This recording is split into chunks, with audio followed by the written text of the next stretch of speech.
సామర్థ్యాన్ని అలాగే అంటే ఒకరికి వారి సామర్థ్యం చెప్పున ఒకరికి ఎక్కువ, తర్వాత తక్కువ సామర్థ్యం కలిగిన వారికి తక్కువ అన్నట్టుగా ముగ్గురికి మరి వారి వారి సామర్థ్యాలు చెప్పున 5 తలాంతులు, మరి 2 తలాంతులు, 1 తలాంతు ఇచ్చి వెళ్ళటం జరిగింది. ఆయన వెళ్ళిపోయిన తర్వాత మరి ఈ ముగ్గురు దాసులు ఏం చేశారు అని మనం చూస్తే మొదటి దాసుడు ఆ 5 తలాంతుల్ని ఉపయోగించి వ్యాపారంలో పెట్టి ఈ యజమానుడు తిరిగి వచ్చే సమయానికి 5 తలాంతులు సంపాదించాడు.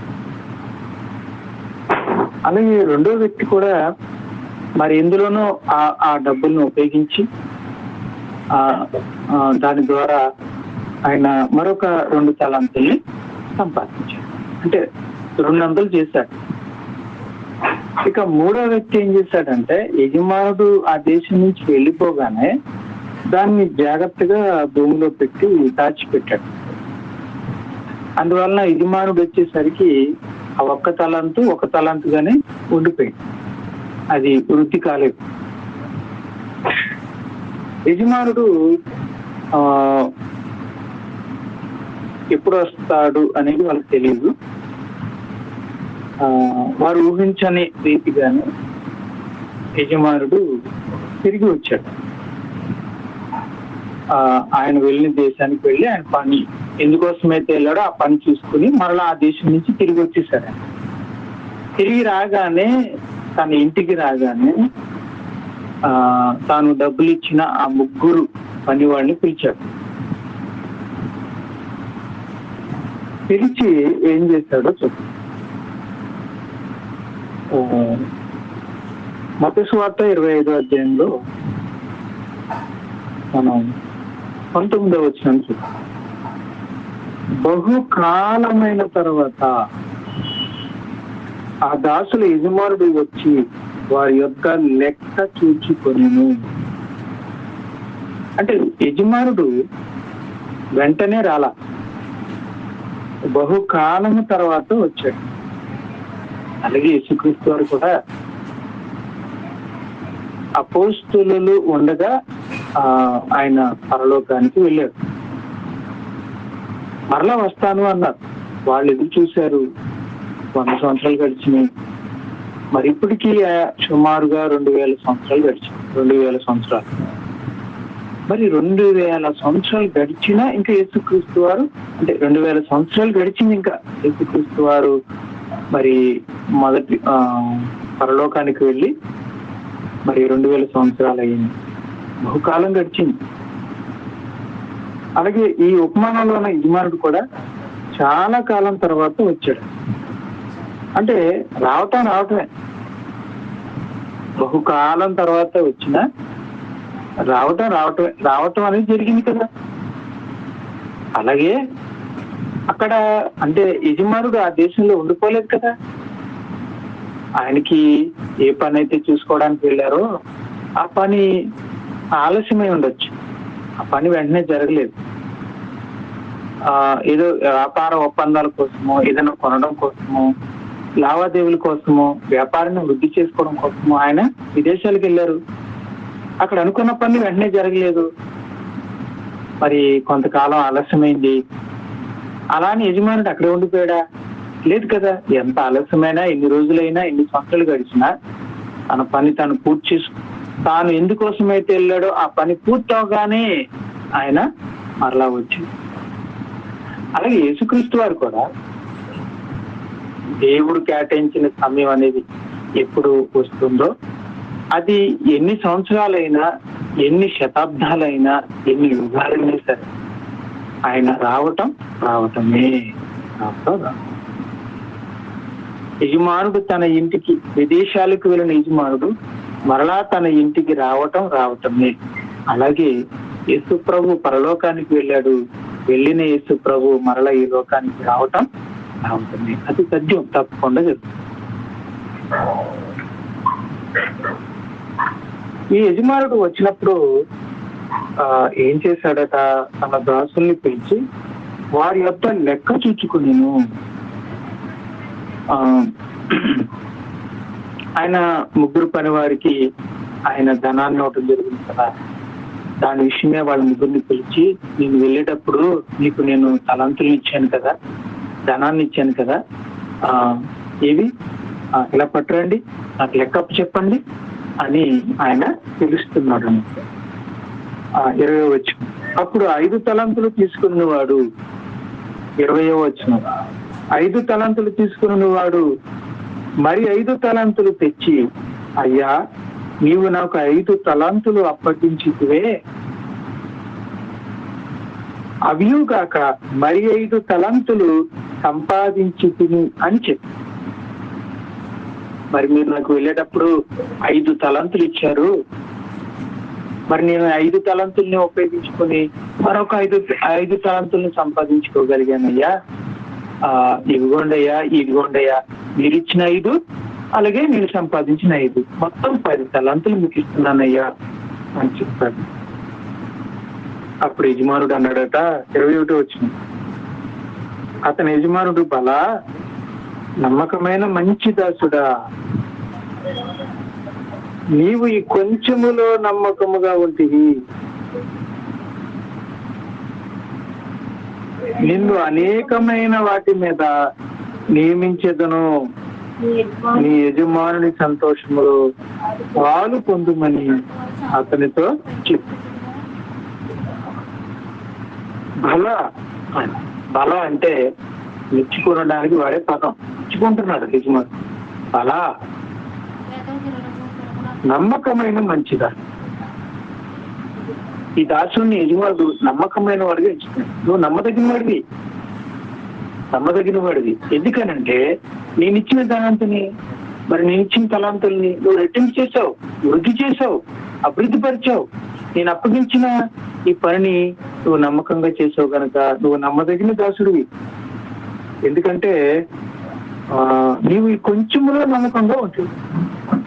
నేను నీకు ఇచ్చిన 5 తలాంతులే, కానీ ఈ 5 తలాంతుల్ని నువ్వు ఉపయోగించి మరొక 5 తలాంతులు సంపాదించడానికి ఈ ప్రయత్నం నువ్వు చేశావు, సంపాదించావు, తీసుకొచ్చి నమ్మకంగా నాకు ఇస్తున్నావు. మరలా ఇందులో ఈ సంపాదించిన 5 తలాంతుల్లో ఒక 2 తలాంతులు దాచుకొని ఒక 3 తలాంతులు అబద్ధంగా ఇవ్వాలని నువ్వు అనుకోలేదు. అలా కూడా చేయొచ్చు కదా. 5 తలాంతులతో ఒక 5 తలాంతులు సంపాదించాడు. అయ్యా నువ్వు 5 తలాంతులు ఇచ్చావు, దాంతో నేను 3 తలాంతులు సంపాదించాను, ఇదిగోండి అయ్యా మొత్తం 8 తలాంతులు అని చెప్పి మిగతా 2 తలాంతుల్ని ఇతడు దాచేసుకోవచ్చు కదా. దాచేసుకొని నేను సంపాదించింది 3 తలాంతులే అని అబద్ధం ఆడొచ్చు కదా. అని అలా అబద్ధం ఆడలేదు.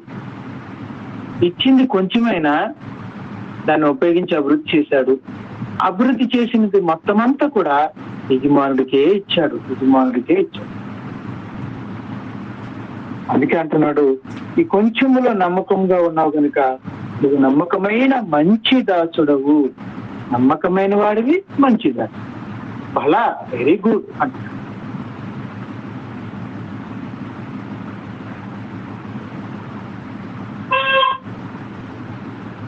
కొంచెములో అనే పదం మనం ఆలోచిద్దాం. కొంచెములో,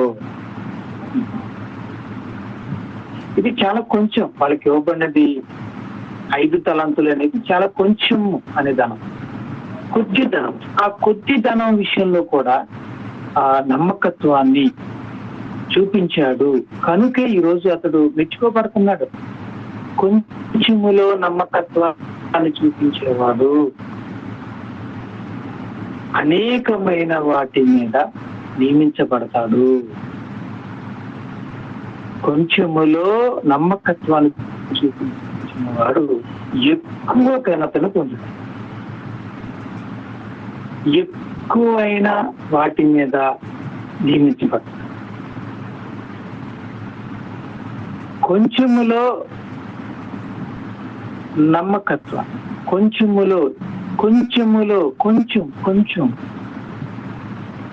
కొంచెం విషయంలో నమ్మకంగా ఉండడాన్ని దేవుడు ఎంతగా అతన్ని ప్రశంసిస్తున్నాడో మనం. కొంచెమే కదా, చిన్నదే కదా అని ఎవరైతే కొంచెమే కదా, చిన్నదే కదా అని అనుకోకుండా ఆ కొంచెములోను, ఆ చిన్న దాని విషయంలోనూ ఎవరైతే నమ్మకంగా ఉంటారో, చిన్న చిన్ని విషయాల్లో కూడా ఎవరైతే నమ్మకంగా ఉంటారో వారు పెద్ద పెద్దగా పొగడబడతారు. పెద్ద పెద్ద వాటి విషయాలపై వాళ్ళు నియమించబడతారు.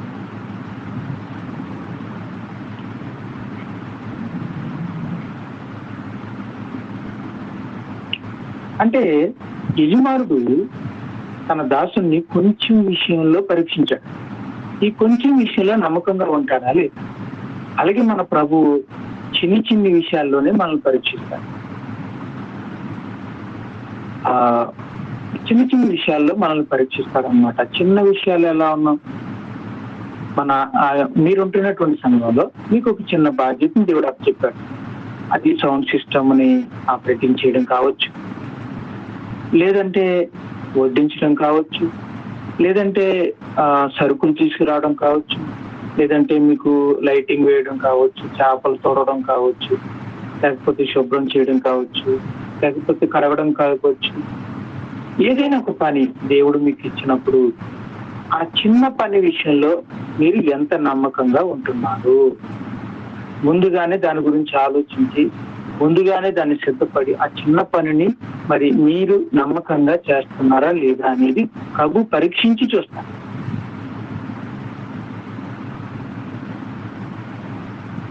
సంఘములో అప్పగించబడిన సంఘములో పని విషయంలో చిన్ని చిన్ని విషయాల్లో కూడా ఎంత నమ్మకంగా ఉంటున్నారో ప్రభు పరీక్షిస్తూ ఉంటారు, పరిశీలిస్తూ ఉంటారు. అలాగే కుటుంబ జీవితంలో కూడా ఒక భార్య దగ్గర, చిన్న విషయమే కదా అందరికి, భార్య దగ్గర ఎలా ఉంటున్నారు, పిల్లలతో ఎలా ఉంటున్నారు అనే చిన్న విషయాన్ని ప్రభు పరిశీలన చేస్తూ ఉంటాడు. అలాగే జాబ్ విషయంలో ఎలా ఉంటున్నాడు అనేది పరిశీలిస్తుంది. అలాగే స్నేహితుడు ఒకసారి 100 రూపాయలు ఇచ్చాడు అవసరం ఉంది, మరలా దాన్ని తిరిగి ఇచ్చేసాడా లేదా అది చూస్తాడు. కొంచెంలో నమ్మకంగా ఉన్నాడా లేదా. షాప్ దగ్గర ఒక 100 రూపాయలు మరి ఏమంటారు దాన్ని అదే తెచ్చుకున్నాడు, షాప్ దగ్గర అరువు పెట్టాడు. ఒక విశ్వాసి షాప్ దగ్గర ఒక 100 రూపాయలు ఆ సమయంలో చిల్లర లేకో లేకపోతే ధనం లేకో మరలా ఇస్తానని చెప్పి తెచ్చుకున్నాడు అనుకున్నాం. ఇప్పుడు మరలా దాన్ని ఇచ్చేసాడా లేదా, ఆ కొంచెం విషయంలో నమ్మకంగా ఉన్నాడా లేదని. ఒక 500 రూపాయలు మనం షాప్ లో ఇచ్చాం, ఆయన పొరపాటున 200 ఇవ్వబోయి 300 ఇచ్చేస్తాం. మనం లెక్క పెడితే 300 ఉన్నాయి. అప్పుడు మనకి ఏమర్థమవుతుంది, మనకి ఇవ్వాల్సింది 200 కానీ ఆయన ఇచ్చింది 300, అంటే ఒక 100 రూపాయలు మనకి ఎక్స్ట్రా ఇచ్చేస్తాడు, ఎక్కువ ఇచ్చేస్తాడు. ఇప్పుడు మనం ఏం చేస్తున్నాం, ఆ సమయంలో మనం ఏం చేస్తున్నాం అనేది ఆయన పరిశీలిస్తూ ఉంటాడు. చిన్న విషయమే కదా. ఈ 100 రూపాయల విషయంలో నేను ఎలా ఉంటే, ఈ చిన్న విషయంలో నేను ఎలా ఉంటే ఏంట్లే, నన్ను ఎవరు గమనిస్తారులే, ఈ చిన్న విషయంలో కూడా మరి అంత పట్టింపు ఏముంటుందిలే అని మనం అనుకోవాల్సిన అవసరం. ప్రభు చిన్న చిన్న విషయాల్లో కూడా మనం ఎలా ఉన్నాం, నమ్మకంగా ఉంటున్నాము, లేకపోతే అవినీతిగా ఉంటున్నాము, లంచగొండితనంగా ఉంటున్నామా, లేకపోతే అబద్ధంగా ప్రవర్తిస్తున్నామా, దోచుకునే వారిగా ఉన్నామా, మేలును మరిచిపోయేవారుగా ఉన్నామా, మరి డబ్బుని దొంగిలించేవారుగా ఉన్నామా. చూడండి, కొంతమంది లక్షల రూపాయలు ఏమి దొంగతనం చేయరు, లక్షలాది రూపాయలు మరి విలువ చేసేటువంటి వస్తువుల్ని కొంతమంది దొంగిలించారు. కానీ చిన్న చిన్ని వస్తువుల్ని దొంగిలిస్తూ ఉంటారు. విశ్వాసం లేని వారు కూడా చిన్న చిన్ని విషయాల్లో దొంగతనాలు చేస్తూ ఉంటారు. ఆ చిన్న విషయాల్లో ఎందుకు కకృతి పడడం అంటే, మనమేమో లక్షల రూపాయలు నమ్మకంగా ఉంది, కొంచెం విషయంలో నమ్మకంగా లేకపోతే మనం ప్రభు యొక్క నమ్మకత్వాన్ని కోల్పోతాం. ప్రభు మనల్ని పరీక్షిస్తున్నాడు. చిన్న చిన్న విషయాల్లో కొంచెములో మనం ఎలా ఉన్నాం అనేది ప్రభు మనల్ని పరిశీలిస్తున్నాడు, పరీక్షిస్తున్నాడు అనేది మనకు అర్థం.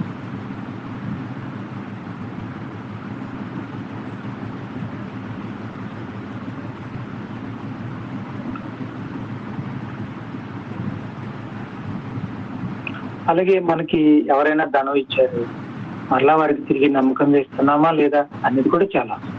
మనం ఒకరి దగ్గర డబ్బు తీసుకున్నాం, మరి దాన్ని మనం తిరిగి నమ్మకంగా ఇస్తున్నామా లేదా అనేది కూడా, నమ్మదగిన వారిగా ఉన్నామా లేదా అనేది పరిశీలిస్తాం. అనేక రంగాలలో, అనేక కోణాలలో మనం చిన్న చిన్న విషయాల్లో కూడా నమ్మకంగా ఉంటున్నామా లేదా అనేది ప్రభు పరిశీలిస్తాడు, పరీక్షిస్తాడు, గమనిస్తూ ఉంటాడు.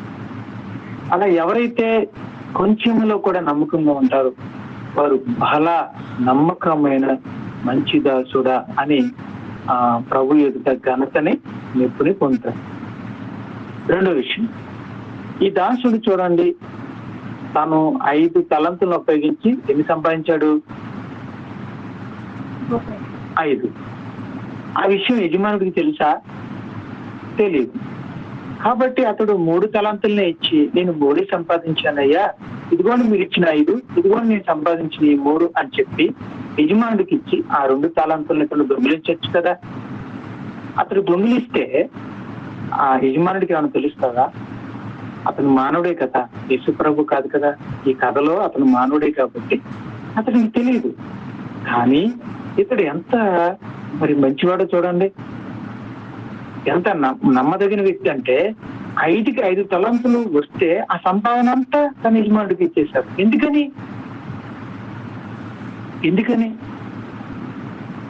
ఇది నాది కాదు, నా యజమానుడు ఇచ్చినటువంటి ధనానుసారం నేను సంపాదించాను కనుక ఇవి నావి కావు, కనుక ఇవి మరలా నా యజమానుడికే చెందుతాయి. ఇప్పుడు ఈ రోజు నా దగ్గర 5 తలంతులు ఉన్నాయా? మరి ఈ 5 తలంతులు ఎక్కడి నుంచి వచ్చినాయి? యజమానుడు ఇచ్చిన 5 తలంతులు నేను వ్యాపారంలో పెడితే కదా వచ్చినాయి, లేకపోతే ఎక్కడ వస్తాయి? కనుక ఇది నా యజమానుడు ఇచ్చినటువంటి మరి వాటి వలన మరి అభివృద్ధి చెందితే 5 వచ్చినాయి కనుక ఇవి కూడా యజమానుడికి చెందినవే, కనుక నేను తీసుకోకూడదు, నమ్మకంగా నేను యజమానుడికి ఇచ్చేయాలి అని మరలా యజమానుడికి ఇచ్చేశారు కదా. దాన్ని నమ్మకత్వం అంటారు. నమ్మకంగా ఉంటున్నామా లేదా? నమ్మకంగా ఉంటున్నాము. చూడండి, మనం సంఘము ఏర్పడిన కొత్తలో మీ అందరికీ తెలుసు కదా, యేసుక్రీస్తు వారు ఆరోహణమైన మరి 10 రోజుల తర్వాత పరిశుద్ధాత్ముడు వచ్చాడు. పరిశుద్ధాత్ముడితో నింపబడి పేతురు ప్రసంగం చేశాడా? ప్రసంగం చేసిన తర్వాత 3,000 మంది మరి నమ్మి బాప్తిస్మం పొంది సంఘంలోకి చేర్చబడ్డారా? అలా మొదటిగా యెరూషలేములో సంఘం అనేది ఏర్పడింది. వారు ప్రభు యొక్క బోధలో, సహవాసంలో, రొట్టె విరుచుట్లో, ప్రార్థన చేయట్లో ఎడతెక్క ఉంటూ అందరూ కలిసిమెలిసి ఉంటూ ఉన్నారు.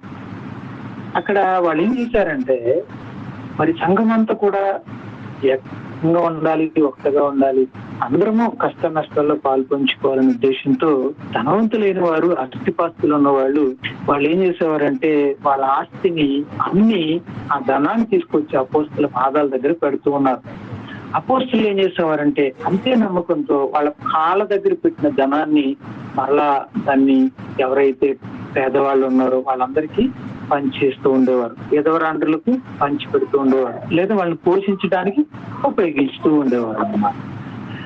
అలా ఎవరికి వాళ్ళే బర్నబా గారు కూడా, పౌలు బర్నబా గారు తెలుసు కదా, పౌలు గారితో జత పనివాడు బర్నబా, ఆయన కూడా చాలా భూములు ఉన్నాయంట. ఆయన ఆ భూములన్నీ అమ్మేసి ఆ డబ్బును తీసుకొచ్చి అపోస్తుల పాదాల దగ్గర పెట్టాడు. ఇలా అనేక మంది ఆ సంఘములో ధనవంతులైన వారు వాళ్ళ ఆస్తులన్నీ కూడా అమ్మి ఆ అపోస్తులకు ఇస్తూ ఉన్నారు. ఎంతకైతే అమ్మారో అంతా అమ్మేసి ఎంతకైతే అమ్మారో ఆ అమ్మిన ధనాన్ని అంతా కూడా తీసుకొచ్చి వారు అపోస్తుల పాదాల దగ్గర పెడుతూ ఉన్నారు. అయితే అననీయ అనేటువంటి ఒక వ్యక్తి కూడా ఉన్నాడు, అననీయ అని. ఆ అననీయ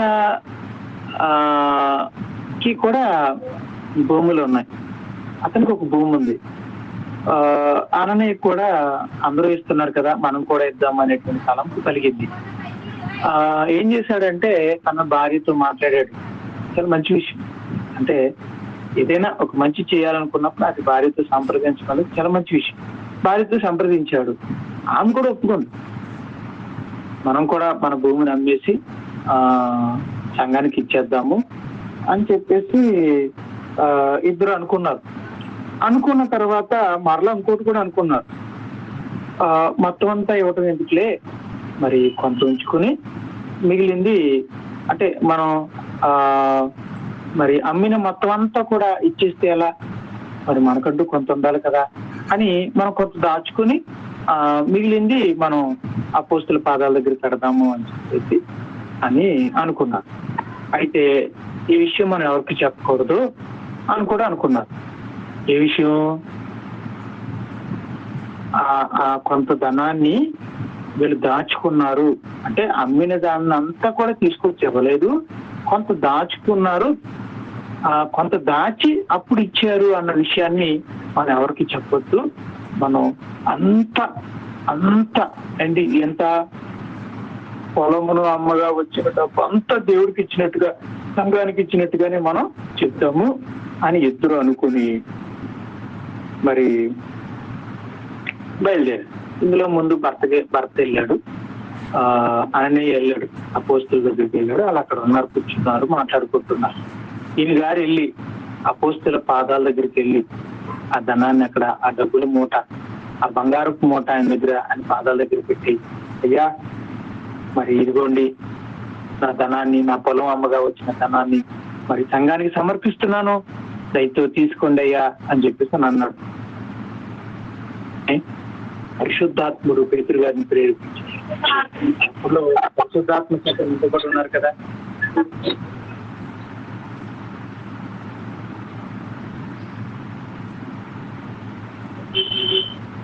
పరిశుద్ధాత్మ చేత వారు నింపబడి ఉన్నారు కదా. అందువల్ల వారిలో ఉన్న పరిశుద్ధాత్ముడు వెంటనే ఇది అబద్ధం అని పేతురు గారితో చెప్పేశాడు అన్నమాట. పరిశుద్ధాత్మ వలన ఇది అబద్ధం అన్న విషయాన్ని గ్రహించుకున్న పేతురు గారు వెంటనే ప్రశ్నించాడు, అననీయ నీవు మరి పొలమును అమ్మగా వచ్చిన డబ్బు అంతా ఇచ్చేసావా అని అడిగాడు. అప్పుడు అననీయ అవునయ్యా పొలమును అమ్మగా వచ్చిన మొత్తం ధనానంతా కూడా తీసుకొచ్చాను, మీ పాదాల దగ్గర పెట్టానయ్యా అన్న. ఇంతకే అమ్మేవా అన్నాడు. ఇంతకే అమ్మానండి, ఆ డబ్బంతా ఇదేనండి అని. వెంటనే పేతురు గారిలో ఉన్నటువంటి పరిశుద్ధాత్ముడు మరి దైవావేశంతో ఏమని పలికాడంటే, అననీయ నువ్వు అబద్ధం చెప్తున్నావు, నువ్వు ఎంత కమ్మలేదు, కొంత దాచుకొని తీసుకొచ్చావు, ఎందుకు ఇలా అబద్ధం ఆడు, ఎందుకు ఇలా అపనమ్మకంగా వ్యవహరించావు, ఎందుకు ఇలా సంఘానికి అపోస్తులకి పరిశుద్ధాత్మకు వ్యతిరేకంగా నువ్వు అబద్ధం ఆడావు, కొంత దాచుకుని తీసుకుని వచ్చి ఎందుకు ఇలా సంఘాన్ని మోసం చేయాలనుకున్నావు, పరిశుద్ధాత్ముని మోసం చేయాలనుకున్నావు, అబద్ధం ఎందుకు ఆడావు అని చెప్పి అనగానే అననీయ వెంటనే ప్రాణం కోల్పోయాడు, డామని పడిపోయాడు. చూడండి, ఈ రోజుల్లో హార్ట్ అటాక్ రాగానే ఎలాగైతే వెంటనే క్షణాల్లో రాలిపోతున్నారు, అలాగే అననీయ టాప్ అని పడిపోయాడు, వెంటనే ఊపిరాగిపోయింది. కొంతసేపటికి ఆయన్ని ఈ లోపల అననీయని తీసుకుని అవనస్తులు ఆ డెడ్ బాడీని తీసుకుని బయటకు తీసుకెళ్తారు. ఏం జరిగిందో తెలియక ఆమె భార్య తాను కూడా తర్వాత వచ్చింది, మా ఆయన ఎంతసేపటికి రావట్లేదు ఏంటా. ఆవిడొచ్చి అపోస్తుడైన పేతురు గారి దగ్గరికి వచ్చింది.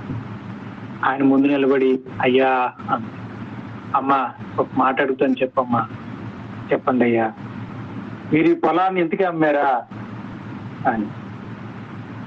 అవునయ్యా, ఎందుకే అమ్మేమయ్యా, అతనంతా కూడా తీసుకొచ్చి ఇదిగో మా ఆయన తీసుకొచ్చి మీ పాదాల దగ్గర పెట్టారయ్యా అని.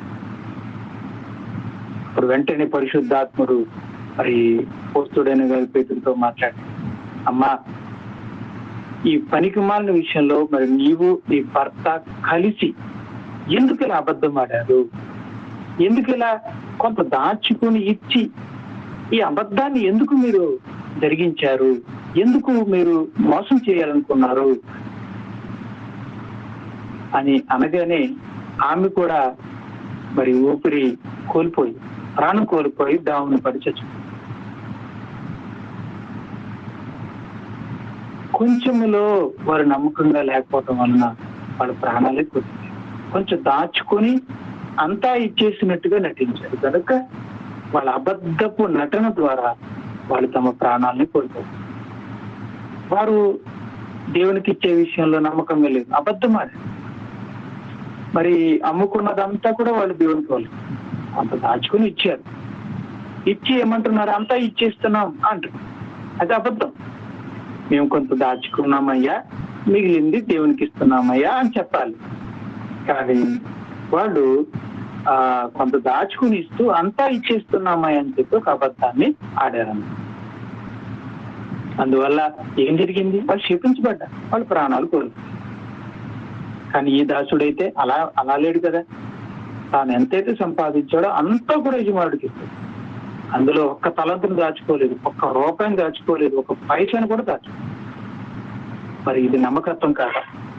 తన యజమానుడు నమ్మి ఎంతైతే ఇచ్చాడో అదంతా ఇచ్చాడు. అంతేకాదు దాని ద్వారా ఎంతైతే సంపాదించాడో దాన్ని కూడా నమ్మకంగా రూపాయితో సహా పైసతో సహా యజమానుడికి అప్పగించాడు. అది నమ్మకత్వం. యేసు ప్రభు మనకి ఒక వరాన్ని ఇచ్చాడు, ఒక సామర్థ్యాన్ని ఇచ్చాడు. ఆ సామర్థ్యాన్ని ఉపయోగించి మనం మరింత సామర్థ్యాన్ని సంపాదించాం. ఇప్పుడు యేసు ప్రభు ఇచ్చిన సామర్థ్యము, దానికి తోడుగా మనం ఆ సామర్థ్యాన్ని ఉపయోగించుకోవడం వలన మరింత కొంత సామర్థ్యాన్ని మనం సంపాదించుకున్నాం. ఇప్పుడు ఈ సామర్థ్యము వల్ల వచ్చేటువంటి మహిమని ఎవరికి ఇస్తాము? మీరు పరిచర్య చేయడం వల్ల కలిగే మహిమను ఎవరికి ఇవ్వబోతున్నారు? మీకున్న విశ్వాసం అనే ఆ వరం, ఆ విశ్వాసం విషయంలో మీరు అభివృద్ధి చెందారు. మీరు అభివృద్ధి చెందిన విశ్వాసం విషయంలో వల్ల కలిగే మహిమను మీరు మనకి ఎవరికి ఇవ్వబోతున్నాము? ఒక నమ్మకమైన మంచి దాసుడు ఏం చేస్తాడు అంటే, తనకి ఇవ్వబడిన వరంలో అభివృద్ధి చెందినప్పుడు దానివల్ల వచ్చేటువంటి మహిమని ప్రభుకి ఆపాదిస్తాడు. అది ఇవ్వటం అంటే. ఉదాహరణకి బోధించటమే ఉన్నాను, బోధించే వరాన్ని ఇచ్చాడు ప్రభు. దాన్ని ఉపయోగించడం వల్ల అది అభివృద్ధి చెందింది. ఇప్పుడు చాలా చక్కగా పరిచర్యలో వాడబడుతున్నాడు అభివృద్ధి చెందడం వల్ల. ఇప్పుడు ఆ బోధకుడు ఆ అభివృద్ధి చెందిన సామర్థ్యం వలన అనేక మందికి సువార్తను ప్రకటించడం వలన ఒక మహిమ, ఒక ఘనత ప్రజల్లో ఏర్పడింది, కలుగుతుంది. ఇప్పుడు ఆ మహిమని, ఆ ఘనతని ఇప్పుడు ఆ బోధకుడు ఎవరికి అప్పగిస్తాడు? అది యేసుక్రీస్తు వారికి అప్పగిస్తే అతడు నమ్మకమైన దాసుడు. ఇది నాదే, నా కష్టం వల్ల వచ్చిన మహిమ, నా కష్టానికి తగిన ఘనత ఇస్తున్నారు జనుడు అని అనుకుని ఆ మహిమను, ఆ ఘనతని ఎవరైతే తీసేసుకుంటారో, ఇది నాదే అనుకుంటారో, తనకు ఆపాదించుకుంటారో వాళ్ళు దొంగతనం చేస్తున్నారు. ప్రభుకు రావాల్సినటువంటి మహిమని దొంగతనం చేస్తున్నారు. దొంగతనం. ఇదే దొంగతనం. డబ్బు, నగల దొంగతనం కాదు. మహిమ, ఘనత అనే దొంగతనం. ప్రభువుకు రావాల్సిన మహిమని దొంగిలించడం. అలాగే పాటలు పాడే సామర్థ్యం మీకు ఇచ్చి ఉండొచ్చు, బైబిల్ మంచిగా చదివే సామర్థ్యం మీకు ఇచ్చచ్చు, బైబిల్ జ్ఞానం అనే సామర్థ్యాన్ని ప్రభు మీకు ఇచ్చి ఉండొచ్చు, విశ్వాసము మీకు ఇచ్చిన సామర్థ్యం కావచ్చు, మంచి మాట మీకు ఇచ్చిన సామర్థ్యం కావచ్చు, ప్రార్థన చేయడం మీకు ఇచ్చిన సామర్థ్యం కావచ్చు. చూడండి, మీరు ప్రార్థన చేయటంలో అభివృద్ధి చెందారు, చక్కగా ప్రార్థన చేస్తున్నారు, దేవుడు కూడా విని అనేక మందికి మేలు చేస్తున్నారు.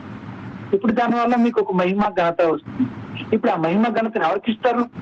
ప్రభుకి ఇచ్చేస్తే నమ్మకమైన, అతి నమ్మకం. నేను ప్రార్థన చేయడం వలనే ఇవన్నీ జరుగుతున్నాయి గనక ఈ మహిమ, ఘనత నాకే చెందాలి అని ఒకళ్ళు అనుకుంటే, దాన్ని తీసుకుంటే దాన్ని మహిమను దొంగిలించడం అనమాట. అలా ప్రార్థన చేసే సామర్థ్యాన్ని ఇచ్చి ఉండొచ్చు. అలాగే ఇలా ఎన్నో సామర్థ్యాలు ఇచ్చి ఉండవచ్చు. మీకు ఏ సామర్థ్యాన్ని ఇచ్చాడు? ఆ అనేకమైన సామర్థ్యాలు మీకు ఇచ్చి ఉంటారు. ఆ కొద్ది సామర్థ్యాల విషయంలో మీరు అభివృద్ధి చెంది ఉండొచ్చు. ఆ అభివృద్ధి చెందడం వల్ల మీరు మహిమని ఘనతని పొందుకోవచ్చు. ఆ మహిమని ఘనతని నిజాయితీగా ఇది నాది కాదు ప్రభా, ఇది మీదే అని చెప్పి ప్రార్థనా పూర్వకంగా యేసుక్రీస్తు వారి పాదాలకి అప్పగించేవాడు నమ్మకమైన దాసుడు. ఆ విషయంలో గుడ్డుబాడైపోయి నా టాలెంట్ వల్ల లేదా నా సామర్థ్యం వల్లే నాకు ఈ మహిమ, ఈ ఘనత నాకు ప్రజల నుండి కలుగుతుంది, కాబట్టి నేను ఈ మహిమను ఘనతని నేనే తీసుకుంటాను, నేనే ఆపాదించుకుంటాను అని ఒకళ్ళు అనుకుంటే అతడు దొంగతనం చేస్తాడు. అతడు నమ్మకమైన దాసుడు కాడా? ఏ దాసుడైతే తాను సంపాదించుకున్న తలంతులన్నిటినీ ఇచ్చిన వాటితో సహా సంపాదించిన వాటిని కూడా నమ్మకంగా అప్పగిస్తాడో అతడే నమ్మకమైన మంచి దాసుడు అవుతాడు. అంతేగాని దాచుకున్నవాడు అబద్ధికుడు. అలాగే మహిమని ఘనతని క్రీస్తు ప్రభుకు మరలా అప్పగించేవాడు నమ్మకమైన మంచి దాసుడు అవుతాడు. అలా కాకుండా మహిమను గుండించేవాడు అబద్ధికుడు అవుతాడు, విశ్వాసఘాతకుడు అవుతాడు. అలా ఎవరైతే నమ్మకమైన మంచి దాసుడుగా ఉంటాడో అతడు అనేకమైన వాటి మీద నియమించబడతాడు. నిన్ను అనేకమైన వాటి మీద నియమించేదను, నీ యజమాని సంతోషంలో పాలు పొందుమని అతనితో చెప్తాను. కనుక కొంచెంలో నమ్మకంగా ఉన్నవారు ఎక్కువలో నియమించబడతారు. చూడండి, జాగ్రత్తగా వినండి. మీరు సంఘంలో అభివృద్ధి చెందాలి, సంఘంలో మీ స్థానం అభివృద్ధి చెందాలనుకుంటే మీకు అప్పగించబడిన చిన్న విషయంలో మీరు నమ్మకంగా ఉండండి. తప్పకుండా మీరు చిన్న విషయంలో సంఘము యొక్క స్థాయిలో మీకు అప్పగించబడిన స్థాయిలో మీరు నమ్మకంగా ఉంటే మరింత ఉన్నతమైన స్థాయిలోనికి ప్రభు తీసుకెళ్తారు. ఎక్కువలో నియమిస్తారు. బోధకులుగా కావచ్చు, ఉపదేశకులుగా కావచ్చు, సంఘ పెద్దలుగా కావచ్చు, పరిచారకులుగా కావచ్చు, సభలను నిర్వహించేవారుగా కావచ్చు, సువార్తను ప్రకటించేవారుగా కావచ్చు, లేకపోతే మీరు డాక్టరత్వం చేసేవారుగా కావచ్చు. మీరు కొంచెంగా నమ్మకంగా ఉంటే మీకు ఏ సామర్థ్యం ఎక్కువగా వాటికంటే ఇప్పుడు మీరు కలిగి ఉన్న స్థాయి కంటే ఎక్కువ స్థాయి మీద మనం చూడండి. ఈరోజు మనం చాలా మంది ఈరోజు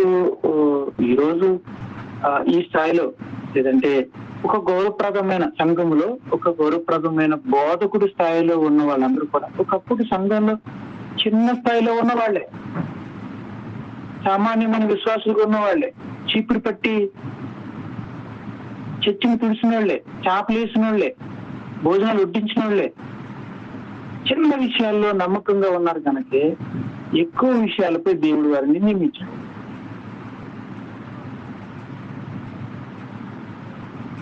అలాగే యజమానుని సంతోషంలో పాలు పొందమని అర్థం. ఏ దాసుడైతే నమ్మకమైన మంచి దాసుడుగా ఉంటాడో ఆ వ్యక్తి ఎక్కువ విషయాలపై, పై విషయాలపై, నన్ను క్షమించిన పదం నాకు సరిగ్గా రావట్లేదు కానీ ఎక్కువ స్థాయిలో ఉన్న వాటి మీద నియమించబడతాను, అనేకమైన వాటి మీద నియమించబడతాను,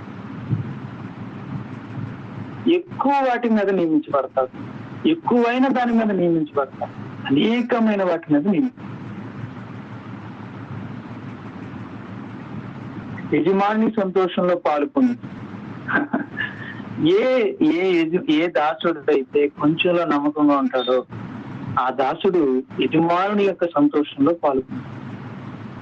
అందుకే నమ్మకంగా ఉండే క్రైస్తవుడు ఎప్పుడు కూడా సంతోషంగా ఉంటాడు. ఎందుకని తనకు అప్పగించబడిన పనులు, ఆ చిన్న పనులు, తనకు అప్పగించబడిన ఆ చిన్న క్రైస్తవ జీవితంలో అతను నమ్మకంగా ఉంటున్నాడు. చిన్న ఇల్లు, చిన్న గుడిసి, ఒక భార్య, 2 పిల్లలు, ఉదయం లేవగానే ప్రార్థన చేసుకుంటాడు, పాటలు పాడుకుంటాడు, పనికి వెళ్తాడు, వస్తాడు, భార్యలకు బిడ్డలను పోషించుకుంటాడు, పిల్లల్ని స్కూల్కి పంపిస్తాడు, పిల్లల్ని దేవుని భక్తిలో పెంచుతాడు, అందరినీ కూడా సాయంత్రం అవగానే కుటుంబ ప్రార్థన జరుపుకుంటాడు, ఇంట్లో ఉన్న చిన్న చిన్న వస్తువులతో అతడు సంతృప్తి చెందుతాడు, తనకున్న చిన్న చిన్న వస్తువులతో అతను సంతృప్తి చెందుతాడు, ఇంట్లో వాళ్ళందరూ కూడా సంతృప్తి చెందుతారు. వాళ్ళు తెచ్చుకున్న కొంతలో కొంచెం అన్నం వండుకుని, కొంచెం కూర వండుకుని, చక్కగా ఉన్నదల్లా చిన్న తక్కువదైనా సరే దాన్ని చక్కగా ప్రార్థన పూర్వకంగా దేవుని స్తుతిస్తూ కడుపు నిండా తింటారు, చక్కగా హాయిగా పడుకుంటారు. సంఘానికి ఎప్పుడైతే సంఘానికి కూడికలు ఉంటాయో అన్నిటి కోసం పాల్గొంటారు. తను వెళ్ళిన పనిలో తను నమ్మకంగా ఉంటాడు. ఆ పనికి వెళ్ళినప్పుడు యజమానులు ఏది దొంగిలించడు. తను ఎవరి దగ్గర అప్పు ఉండడు, ఒకవేళ అప్పు ఉన్న వెంటనే తీర్చేస్తాడు. ఎవరి దగ్గర డబ్బు తీసుకోడు, తీసుకుని మోసం చేయడు. ఒకవేళ తీసుకున్న వెంటనే ఇచ్చేస్తూ ఉంటాడు. ఉన్న తక్కువ దాంట్లోనే తృప్తి పొందుతూ ఉంటాడు. అలా చూడండి, ఇప్పుడు ఈ వ్యక్తి ఎలా ఉన్నాడు? ఆ కొంచెం జీవితంలో నమ్మకంగా ఉన్నాడు. అతను గుడిసే కావచ్చు, భార్య, 2 పిల్లలు, చిన్న పేదరికమే కావచ్చు, కానీ ఉన్న కొద్దిలో అతను నమ్మకంగా ఉన్నాడు. కనుక అతడు అనేకమైన వాటి మీద నియమించాడు. అతడు యజమాని యొక్క సంతోషంలో పాల్గొన్నాడు. అందుకే అతడు గుడిసెలో ఉన్నా చాలా హ్యాపీగా ఉంటాడు. తన భార్య, బిడ్డలు ఇద్దరు హ్యాపీగా కృతజ్ఞతలు చెప్పుకుంటాడు, స్తుతులు చెప్పుకుంటాడు, మరి ఆనందంగా భోజనం చేస్తాడు, ఆనందంగా పడుకుంటాడు, సంతృప్తిగా జీవిస్తాడు. మరి ఎందుకని? అతడు నమ్మకమైన మంచి దాసుడిగా ఉన్నాడు. దానికి ఎవరైతే దేవుని రాజ్యంలో నమ్మకమైన మంచి దాసులుగా ఉంటారో వారు అనేకమైన వాటి మీద నియమించబడతారు. అలాంటి వారు దేవుని తమ యజమానుడైన ప్రభు యొక్క సంతోషంలో పాలుగారుగా ఉంటారు. వాళ్ళు యజమాని యొక్క సంతోషాన్ని అనుభవిస్తారు వాళ్ళ హృదయం. ఇక్కడ, రేపు అక్కడ. ఇక్కడ యజమాని యొక్క సంతోషం అంటే పరలోక సంతోషం. ఈ భూమి మీద పరలోక సంతోషాన్ని అనుభవిస్తారు, రేపు పరలోకానికి వెళ్ళినా పరలోక సంతోషం అంటే ఈ భూమి మీద కూడా ఉండి కూడా మన పరలోక సంతోషాన్ని అనిపించవచ్చా? అనిపించవచ్చు. ఎలా? ఉన్న కొద్దిగా నమ్మకం ఉంటే చాలు. ఉన్న ఈ కొద్ది జీవితంలో మన నమ్మకంగా ఉంటే యజమానుని యొక్క సంతోషంలో ఆ పరలోకపు సంతోషాన్ని ఈ భూమి మీద మనం అనుభవించవచ్చు అని వాక్యం మనకి తెలియదు. నమ్మకంగా ఉండడం, మంచి దాసుడిగా మనం ఉండడం అనేది మనకి చాలా మేలు చేస్తుంది. ఆత్మీయంగా మనం ఉన్నతమైన స్థాయిలో, అంటే లోకంలో కాదు, సంఘంలో మంచి స్థాయిలోకి వెళ్ళడానికి, అలాగే యజమాని యొక్క సంతోషాన్ని, అనగా పరలోక సంతోషాన్ని అనుభవించడానికి అదొక మంచి ఆత్మీయమైన మెట్టు అన్నమాట.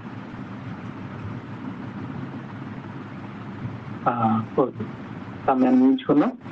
దేవుని చిత్తం అయితే వచ్చే బైబిల్ తరగతిలో దేవుని వాక్యాన్ని కొనసాగుతాం. ప్రార్థన చేసుకుందాం. మన సోదరులు శ్యాంబాబు గారు ప్రార్థన చేస్తారు. గమనించండి, రేపు అందరి గమనాలు మరి